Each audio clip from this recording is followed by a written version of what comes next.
kali ini saya akan sharing cara merubah Verati Vero FCM 3200D yang tadinya hanya bisa mendapatkan suplai air dari tangki bawahnya, nantinya bisa menyedot air dari tap water atau dari galon.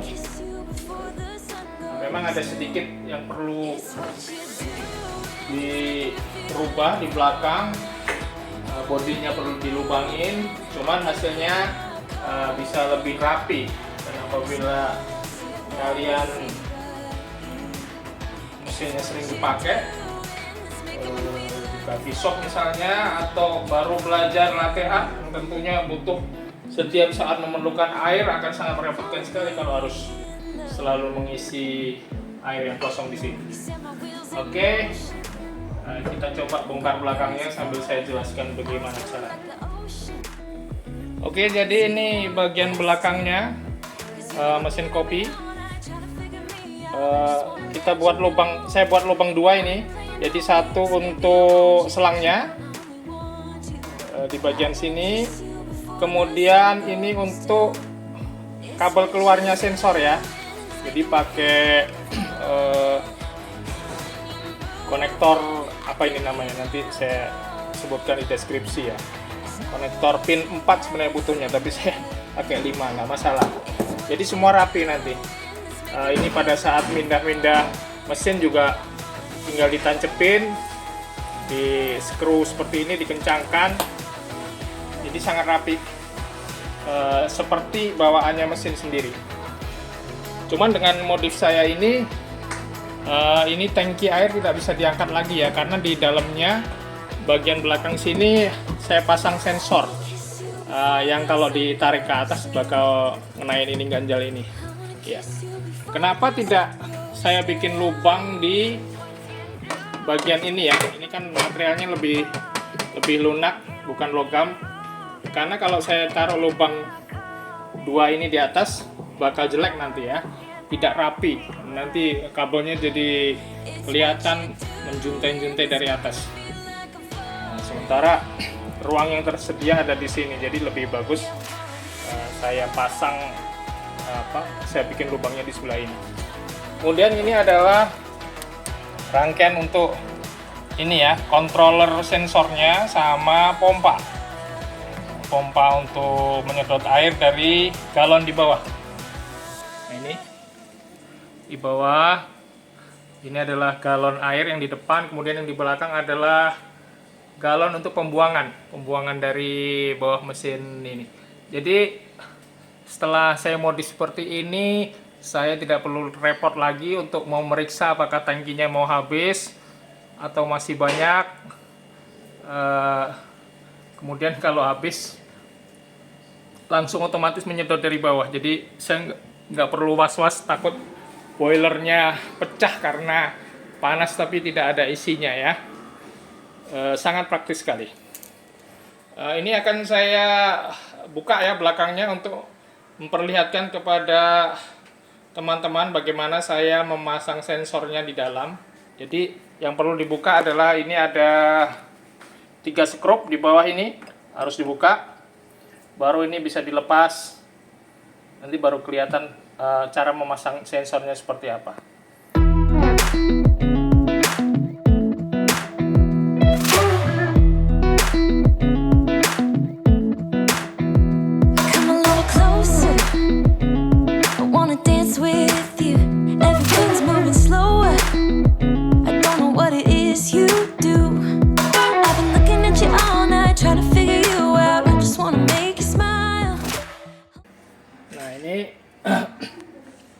Pemasangan sensornya seperti ini sensor atas, ini sensor bawah, kemudian ini selang air juga harus membuat lubang di tangki bawaan ya, harus dibuat lubang karena ini space-nya sangat mepet ini. Kalau kita pasang space-nya sangat mepet, nah dia tidak bisa melampaui sini.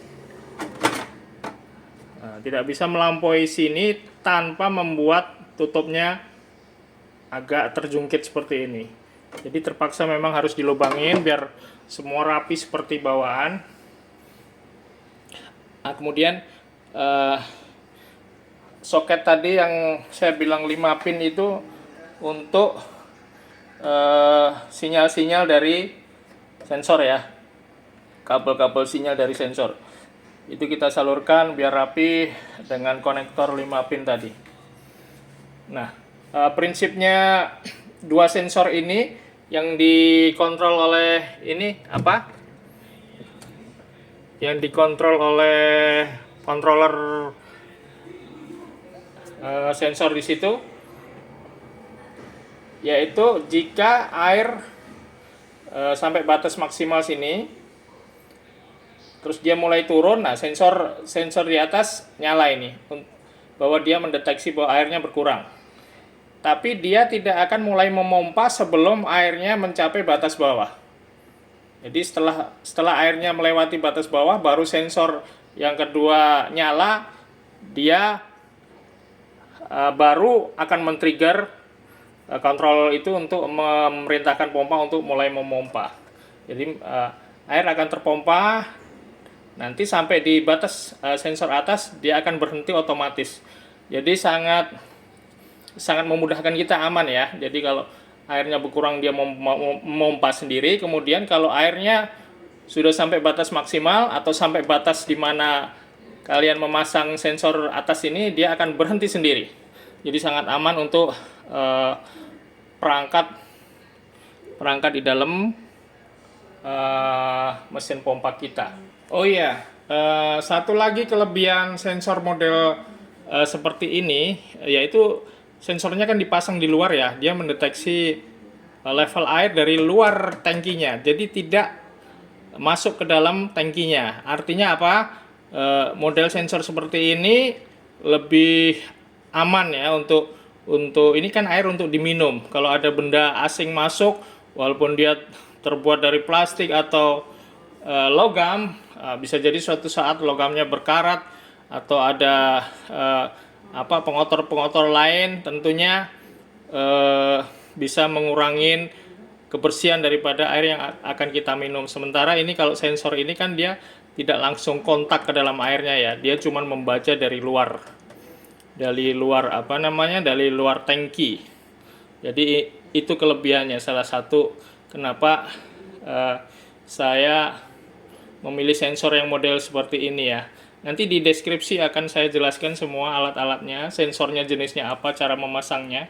Untuk aslinya sendiri, controller sensor ini sebenarnya pada saat beli biasanya disertakan sensor yang model celup ya. Jadi ada dua sensor model celup, dia modelnya tetap ada sensor atas, sensor bawah, tapi modelnya dicelup. Nah, itu yang saya kurang suka karena langsung menyentuh air yang akan nantinya dipakai untuk membuat kopi. Jadi lebih safe seperti ini, sensornya ada di luar. Baik, berikut ini adalah skema pemasangan controller switch untuk water level sensor. Jadi di sini saya menggunakan controller switch XHM203. Kemudian pompa airnya memakai pompa air mini DC 12 volt. Kemudian untuk sensornya saya pakai SKC Y25V. Ada dua ya, untuk atas dan bawah. Kemudian saya lengkapi dengan buzzer. Sebenarnya buzzer ini boleh dipasang, boleh tidak. Cuman untuk menandakan saja pada saat pompa bekerja. Biasanya itu agak suaranya tidak terlalu besar ya, jadi agak silent gitu, agak senyap. Makanya saya pakai buzzer ini biar untuk menandakan bahwa pompanya sedang bekerja, untuk mengontrol juga siapa tahu ada error pada saat pemasangan pertama, jadi pompanya tidak berhenti, kan bisa banjir nanti di mesin kopinya. Cuman kalau memang sudah jalan dan terbukti tidak ada sistem yang error, ya bisa aja dilepas buzzernya, karena agak berisik juga buzzernya. Jadi pemasangannya seperti ini ke kiri ini DC 12 volt, jadi beli saja adapter 12 volt. Ampernya berapa sih? Mungkin 3 saja cukup ampernya. Kemudian sensor ini, yang keluar dari sensor hanya sinyal ya. Di sini ada 4 output kalau nggak salah di sensor ini. Jadi yang masuk ke controller ini hanya sinyal yang terbaca di soket ini. Kemudian yang 2 lainnya adalah negatif dan positif.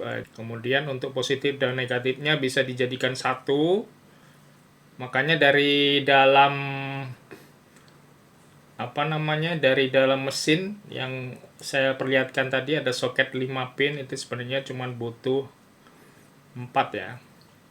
4 yaitu untuk sinyal sensor atas 1, sinyal sensor bawah menjadi 2, jadi satu atas satu bawah jadi 2 kan. Kemudian positif dan negatif, jadi hanya 4 kabel yang keluar dari dalam mesin pompa ke arah controller ini, hanya 4.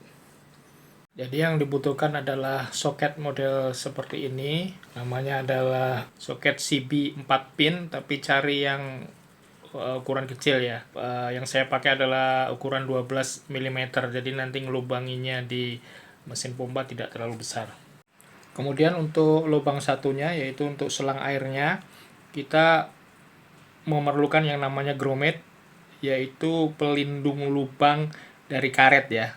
Karena kalau kita ngebor metal itu pasti pinggirannya tajam, agar selang airnya pada saat tergesek-gesek tidak sobek, maka dikasih namanya grommet atau pelindung karet.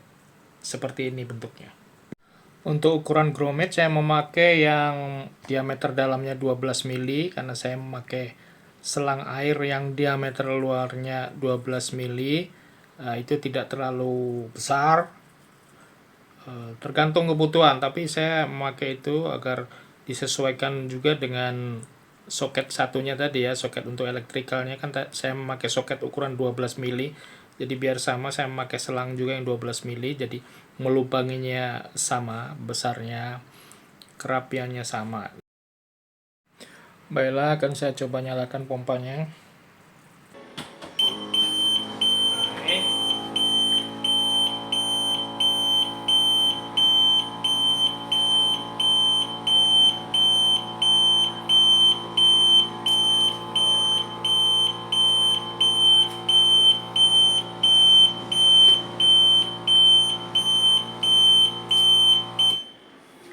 Oke, dia berhenti sendiri, berarti airnya sudah mencapai ketinggian maksimum. Jadi sistem pompa tadi terpisah ya dengan sistem dari mesin kopi ini sendiri. Jadi walaupun mesin kopi ini masih belum saya hidupkan ya, masih dalam kondisi mati, tapi dia sudah bisa menyedot air.